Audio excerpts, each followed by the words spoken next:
السلام عليكم ورحمة الله، أهلا بكم وكل تحياتي لكم.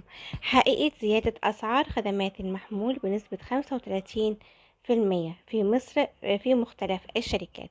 في البداية أرجو منكم الاشتراك في القناة وتفعيل الجرس وعمل لايك للفيديو ليصلكم كل جديد من حديث المدينة.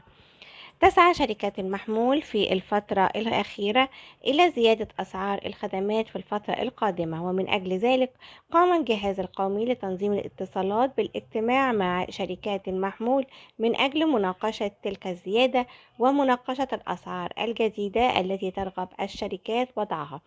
ولقد قامت الشركات بتقديم أسعار الخدمات بالتفصيل للجهاز القومي، وصرحت الشركات أن تكلفة التشغيل ارتفعت كثيرا. وفي ظل ارتفاع أسعار الدولار والعملات الأجنبية المختلفة في الفترة الأخيرة، وخاصة بعد أن صارت الأسعار مرتفعة وانخفضت قيمة الجنيه المصري، بتسعى شركات المحمول إلى زيادة أسعار الخدمات التي تقوم بتقديمها بعد أن تحملت الشركات الأربعة أسعار التشغيل المرتفعة في الفترة الماضية. ولقد انخفض سعر الجنيه يوم 21 مارس 2022، وارتفع سعر الدولار والعملات الأخرى كثيرا، وارتفعت أسعار البنزين والبترول خلال الشهور الماضية، وذلك أدى إلى زيادة الأسعار على شركات المحمول بشكل كبير، وقلت نسبة الربح لهم. ويعد الدولار هام جدا من أجل عمليات الصيانة والتركيب وتشغيل شبكات المحمول. وأيضا تعمل المحروقات البترولية على تشغيل محطات المحمول من أجل الحصول على الخدمات. كما إن التضخم الموجود حاليا بيقوم بالضغط على شركات المحمول، وأدى ذلك إلى تقليل ربحها من أجل تشغيل الخدمات للمواطنين.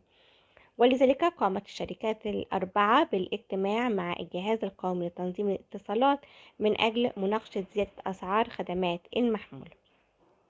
وبعد أن ازدادت معدلات التضخم السنوية وأصبحت أكثر من 35% في مصر، وذلك في الفترة الأخيرة، وارتفاع سعر الدولار والعملات الأجنبية وزيادة الأسعار في السوق العالمي، بدأ الجهاز القومي لتنظيم الاتصالات في دراسة المقترحات التي قامت شركات المحمول الأربعة بتقديمها. ومن المتوقع أن تكون هناك زيادة موحدة في خدمة واحدة من خدمات المحمول، وذلك من خلال المصادر الموثوقة. ويعتمد المواطنين على شركات المحمول، حيث اشترك 102.7 مليون شخص في شهر مارس الماضي في شركات المحمول.